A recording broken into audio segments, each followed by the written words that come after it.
Hello and welcome to Drive and Double Feature Podcast. I'm Nathan. I'm Ryan. And this is the podcast where we talk about 2 movies a week every Tuesday and Thursday. But before we get into today's episode, I want to talk to you about our Patreon. If you head over to patreon.com/Drive and Double Feature Podcast, you can get fun bonus games, fun conversations. It's all fun stuff there for $5 a month. You help support us and you get entertainment out of it. That seems like a good deal, right? $5 for some entertainment. But getting into this week's episode, we are talking about Circuitry Man from 1990, directed by Stephen Lovey. Not many times do we watch a movie directed by someone who is a red name on Wikipedia, meaning that there's no information on him on Wikipedia at all. He made 2 movies, this movie and its sequel. It is a post-apocalyptic movie, and you know what? It's made by the IRS, so we hate it, right? I saw that. Is it actually the IRS? No, it's IRS Records, which is a music label. Who was the record label for REM, the Go-Go's, and Fine Young Cannibals. So they did a lot. I'm trying to figure out right now. And I could not figure out why they were producing movies, but it seems like maybe they were just producing low-budget movies as a side thing. Is it like when David Geffen or whatever would do music or whatever, and they're like, we could do that too. Yeah, just like, you know what, we're gonna do it all. Which, whatever. But I mean, like, when you're producing great stuff like this, maybe movies should have been your pick all along. I know. But they obviously don't want to be audited by the IRS. Yeah, neither do I. No.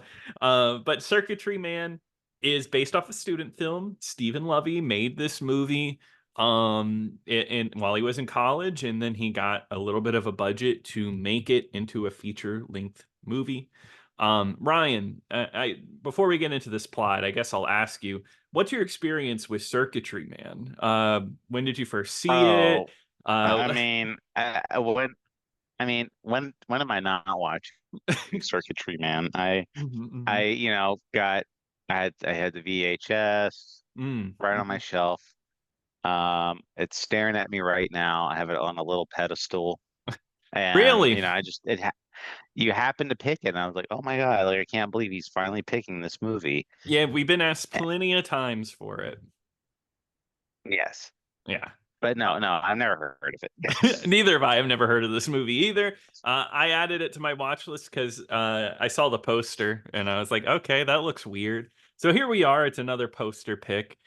This movie has barely over 1,000 views on Letterboxd. I think it's pretty obscure, even though there's a sequel out there. But this movie is set in a period of time where the earth is just a complete barren wasteland. It's all desert up top. The air isn't even breathable. So everybody's moved below ground. And that's where we meet from the far off year of 2020. Well, what's crazy is we did stay inside in 2020, kind of. Yeah, so there is something there. It's funny that you say that because there's movies made made about the future and it's only 5 years. At least this time they picked 30 years away. That's a good amount of time. But this movie stars Dana Wheeler Nicholson, who is she's like Jack Nicholson's sister. No way. Doubt it. I wish that'd make it a little more interesting. Now, she's like a bodyguard. She's like a really strong woman. In the beginning of the movie, she's getting tied up by a man and they're about to make love. And she basically, it was entrapment so she could be a bodyguard for some really bad, underground crime boss. That's not explored again, right? Because she says, I love you. Do you love me? So it seems like there's a bond there. No, that doesn't go anywhere. The first 10 minutes of this movie is very confusing. It really is. Well, actually, the first 10 minutes of this movie are opening credits.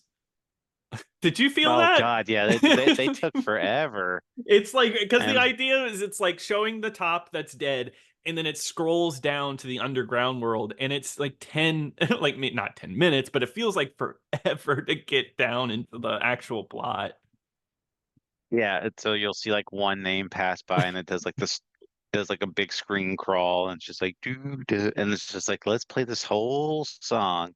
Yeah, and it's very no. This movie's trying to go for a noir thing, I think, because it has like a really jazzy theme with a female singer. It's like almost a love song, and it's bathed in shadow. But I don't know if you felt this way, but the lighting was really weird. It made their faces look really weird. I couldn't tell if it was the makeup or what. Maybe it's just me. I don't know, but they had almost like a pasty, overly tanned skin or something. I don't know. I'm Yeah, just nobody would look super attractive in this movie. Like all their skin complexions were way off. yeah. It was a bit odd, but I guess they're underground. That's where they live, and there's like a mix of like androids, and then there's like android people, and there's chips, and that's what's the illegal trade is. There's a big illegal trade for these chips, and this is where we get our bad guy. Um, I would illegally trade some stuff for some good chips, like some kettle maybe. Kettle chips. Did you just say good chips and then you put kettle chips after? Oh my Yeah. God. Okay, come on. When I eat chips, I want a Big Mac with it, right? A Big Mac and chips or fish and chips. That's what, come on, that's what I enjoy. Uh, no, these are computer chips. And we have Plughead, the bad guy of this movie, who puts chips inside of his head. It's drugs. It's basically weird sci-fi drugs. Um, so I guess before this gets too dry with me explaining the plot of this movie, um, I didn't love this movie. It was a very okay movie. It's kind of odd tonally because it's funny. I will say it's funny at times because it's a bit absurd. But then there's a big chunk of this movie that just like put me to sleep. I don't know. How'd you feel about it? I kind of like this. You liked it? Oh my God. Yeah, okay, well that's good.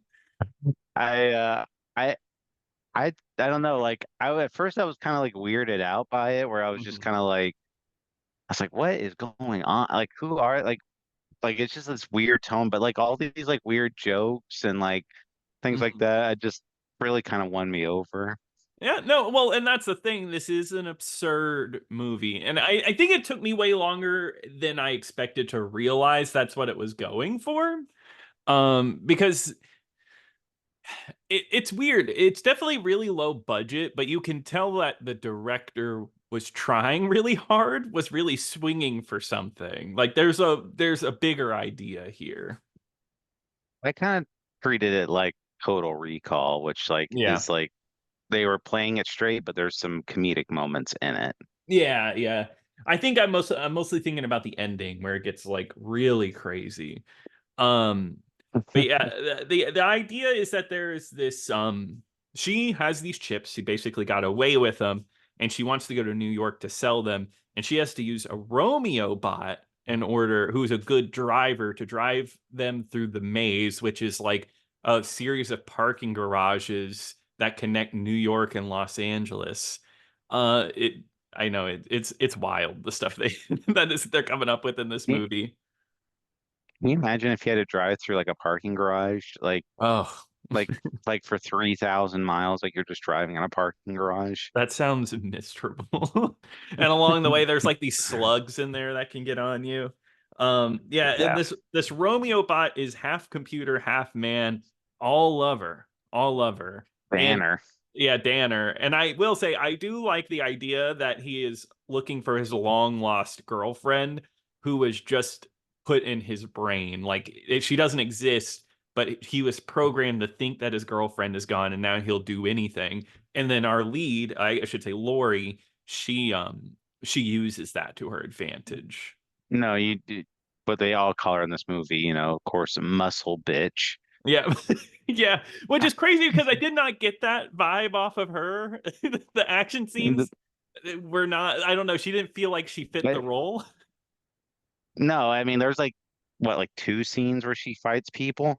Yeah, and I'm pretty sure it all cuts away to just showing like legs hitting people and Yeah, stuff like that. like legs, and then people reacting like, "Oh wow, oh wow!" Like, um, no, I was thinking it was really funny, like with Danner, like he was always like threatening to kill himself, like he breaks into that lair or whatever, and where Lori is dealing with that one crime boss named Juice, Hmm. and basically he's like, "Tell me where my girlfriend is, or I'm gonna kill myself," and everyone's just like, What? "Okay, go ahead," like, you know, like go ahead, Uh-huh. And like that's not the like only time he does like that.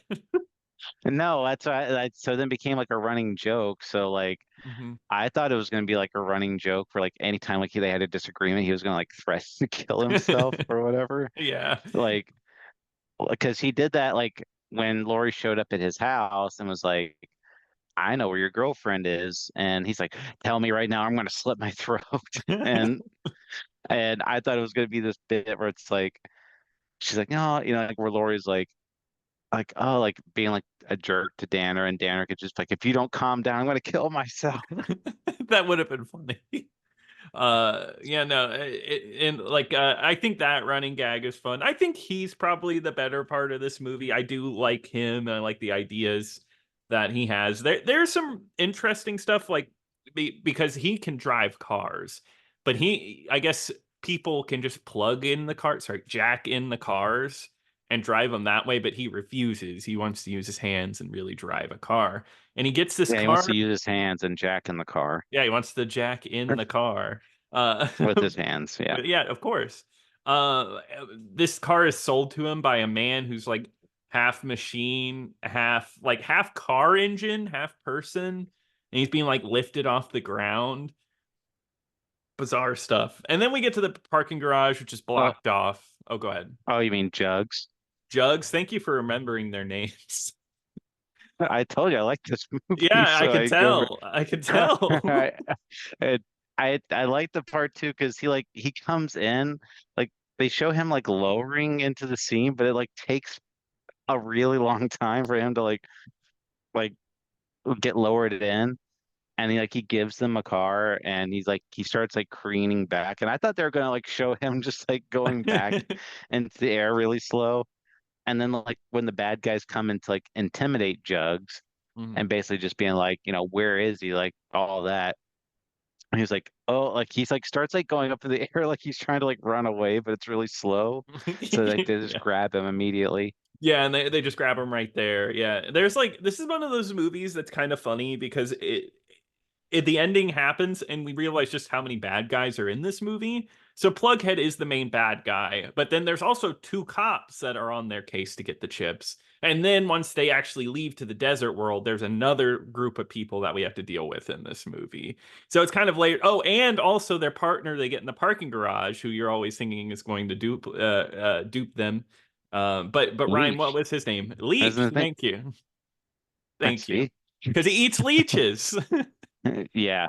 Well, um, I, I like the scene because like he partners up with them because they need him for help, and then he's like when they're driving over there, he's just like, oh man, like I can't wait to eat like the biggest salad in the world, like this big, like like some like uh-huh. those scenes where like people are describing like, man, I can't wait to eat like this big juicy steak or whatever, and he's like, I just can't wait for eat like this big plate of lettuce with bean sprouts and a tofu milkshake. Yeah, that's It's right. like, Yeah, and he said the tofu milkshake.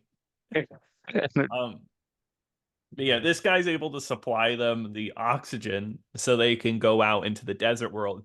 And that's when I realized, oh, this movie's kind of like a Mad Max ripoff after this point because they are driving a car in this barren wasteland. And then it's a little bit like Dune because they have to have like little nose holes for oxygen as they breathe out here. Um, one, and Vernon Wells, who plays Plughead, was in Mad Max 2. yes, yeah, which is crazy. Which I mean, Plughead is his most notable role, um, of course. Of course. Of course. But no, one thing that I did like about this sequence was that I guess I thought no one would live up there and they were just going to drive in just a barren desert land. But no, there's just a bar up in the barren earth and like it has like an airlock that they go into Yeah. and they have to wait for it to go. And then it's just a normal bar lit like it's outside. And there's like a bar fight scene in here. I thought this sequence I just wasn't expecting, so I thought that was kind of fun. That's probably the most ridiculous scene in the movie. Oh, for Um, sure. well, like, because when they're driving, they can't breathe because there's no breathable air outside.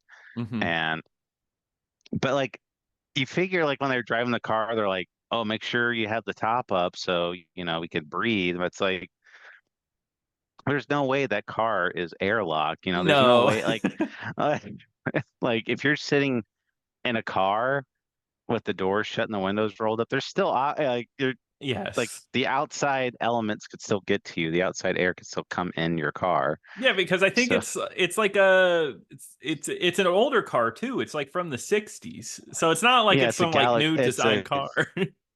it's a Galaxy car, and Yes, yeah, it is a Galaxy. But yeah, so they and try. Oh, go ahead. no, yeah, when they go in the little bar, they throw someone into the airlock, and it's just like that's how like they kill people, like.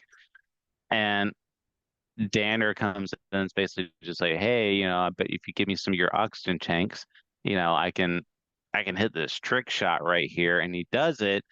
But like when he does the trick shot, you don't see it, and they're just like their heads are going like, don't, Yeah. don't, don't, and Hmm. and they find out he was a synthetic, so they're like, no, like that doesn't count. We're gonna kill you. So they throw him in the airlock, and there's like this really funny sequence where Lori is beating them up, and they keep hitting the button like back and forth to like Yes. turn off and on the airlock. And Danner's like, he'd be like, like relax, like when it would come on, and then when it would go off, you're like, Yeah. No, I thought that was one of the better sequences in the movie because yeah, that whole thing it does comedy well. I think this movie does at least give some laughs.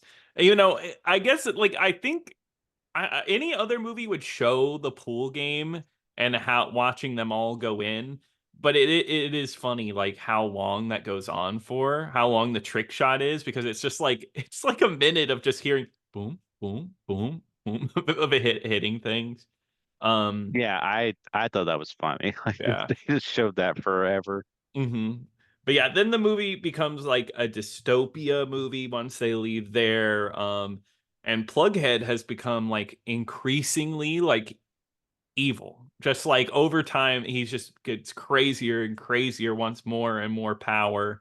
This is a little bit later, but one of the most notable lines in this movie is when he's on top of Lori and says, "Why jack off when you could jack in?" Because he wants to enter her brain. And I just heard that line is like, "Oh my god, they said that." Oh yeah, well then and then Danner learns the pleasures of jacking in.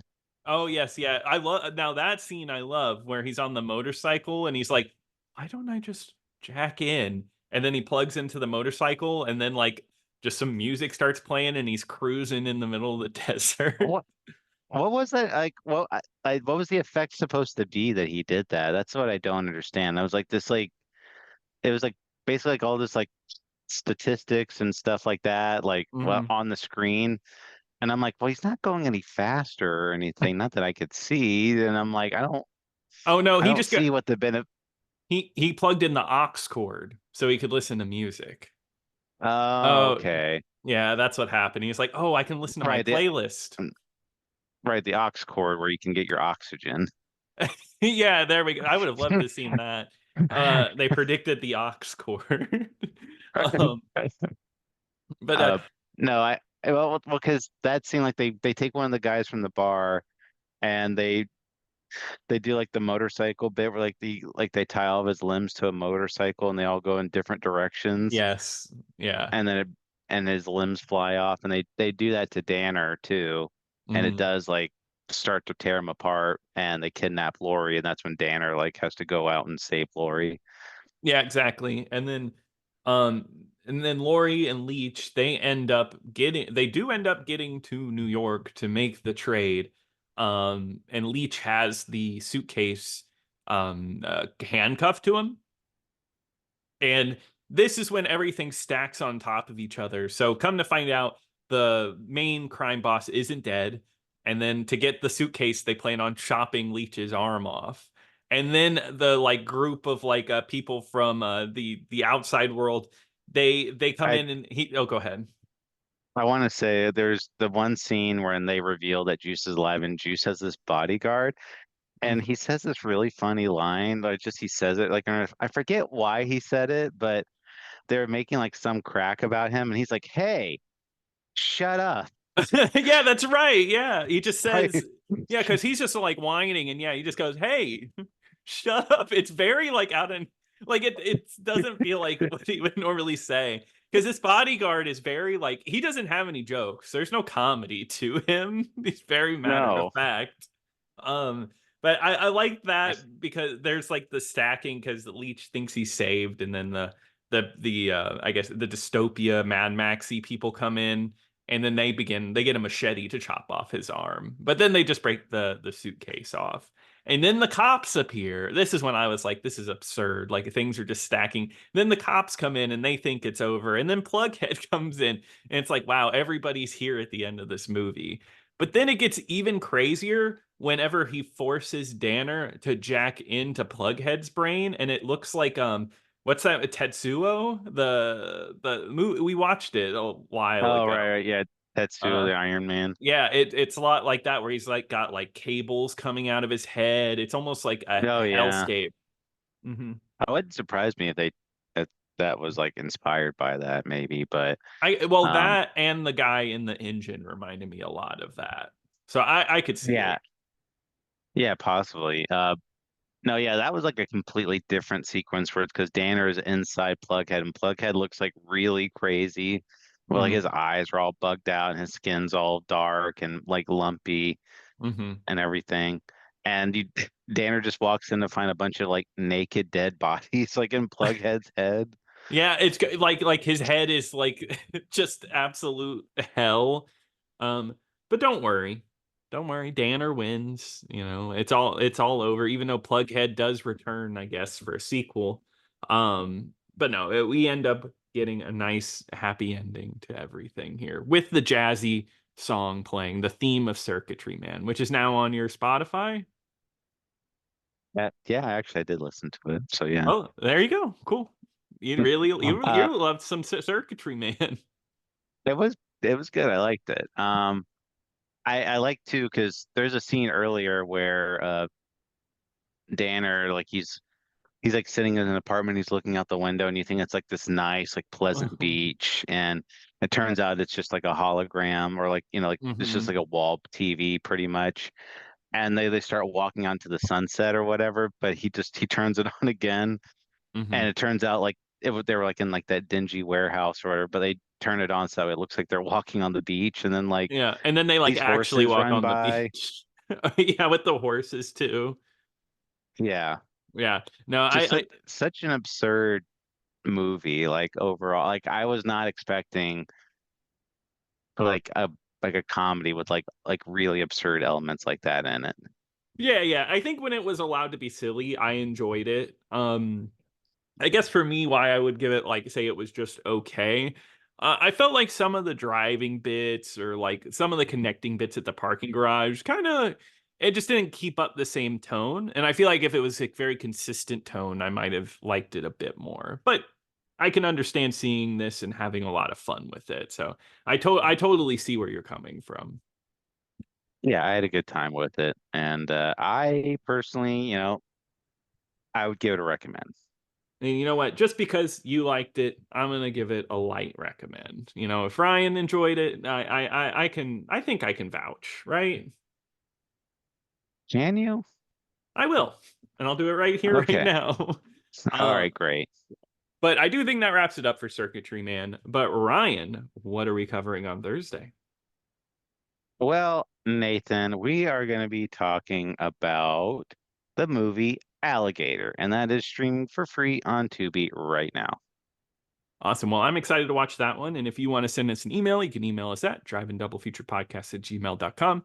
Check us out on YouTube and wherever you're listening to this at, be sure to like, subscribe, whatever you can do. But until next time. Until next time.